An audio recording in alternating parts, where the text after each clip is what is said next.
नमस्कार दोस्तों, स्वागत है आपका आज के हमारे इस वीडियो में। दोस्तों आज हम इस वीडियो में पढ़ने वाले हैं कक्षा 10 सोशल साइंस का भैया अपना मृदा अपरदन। जी हाँ दोस्तों, मृदा अपरदन यानी मृदा का कटाव हम आज पढ़ने वाले हैं कि किस तरीके से मिट्टी का कटाव या मिट्टी उड़कर कहीं पर चली जाती है, किस तरीके से मिट्टी की ऊपरी इस लेयर को नुकसान पहुंचता है।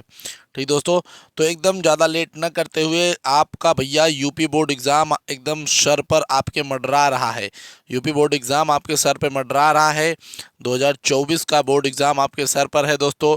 तो एकदम कोई दिक्कत की बात नहीं, एकदम शॉर्ट में मैं आपको समझाऊंगा कि मृदा अपरदन क्या है। एकदम आराम से एक एक बात को हम देखते हुए चलेंगे।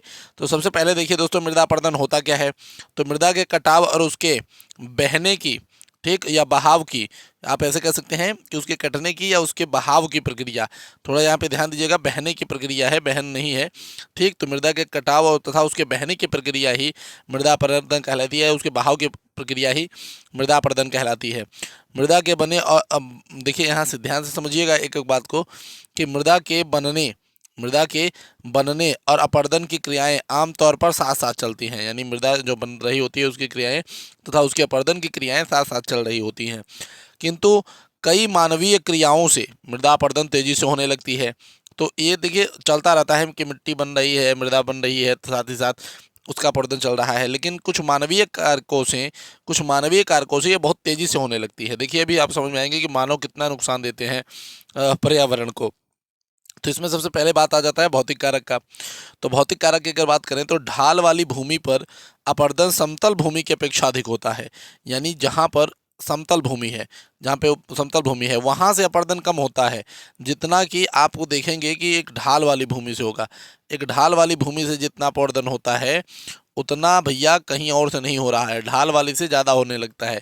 ठीक बात आया समझ में।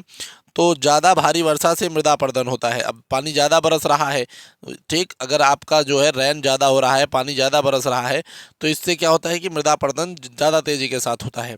आंधियाँ बड़ी बड़ी मात्रा में मृदा के ऊपरी लेयर से मृदा को उड़ा ले जाती हैं। एक तो बहुत बड़ा कारण है।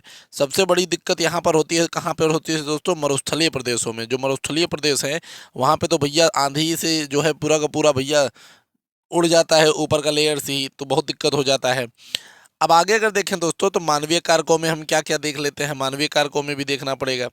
तो मानवीय कारकों में क्या है कि मानवीय कारकों में तो पशुओं के चर लेने से, ध्यान दीजिएगा यहाँ पे, कर लेने से नहीं भैया, चर लेने से, ठीक, ध्यान दीजिएगा कि पशुओं के चर लेने से भूमि पर वनस्पति कम हो जाती है, जिससे उस जिससे उस मिट्टी पर जल और वायु का प्रभाव बहुत तेजी से होता है। पेड़ों की जड़ से मृदा, ठीक, आगे देखिएगा कि पेड़ों की जड़ से मृदा की रक्षा होती है, परंतु आजकल वनों की अत्यधिक कटाई से मृदा अपरदन बहुत तेजी से हो रहा है। किसी के गलत तरीकों से भी, किसी किसी के यानी कृषि के कृषि के गलत तरीकों से भी मृदा अपरदन होता है।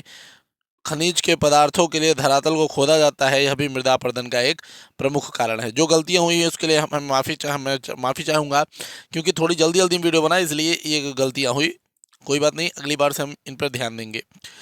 बचाव देखते हैं। तो यदि वृक्षों को भारी मात्रा में लगाया जाए तो वर्षा की जड़ें जो है मृदा को क्या करेंगी, पकड़ेंगी, जिससे मृदा अपरदन होने की संभावनाएं कम हो जाएंगी। तो जब वृक्ष को भारी मात्रा में लगाया जाएगा तो तो वो क्या करेंगी, तो जो वृक्षों की जड़ें होंगी, जो वृक्षों की जो वृक्षों की जड़ें होंगी जो वृक्षों की जड़ें होंगी वो मृदा को पकड़ेंगे, जिससे मृदा का अपरदन होने की संभावनाएं कम हो जाएंगी। ढाल वाली भूमि पर सोपान बनाया जा सकता है।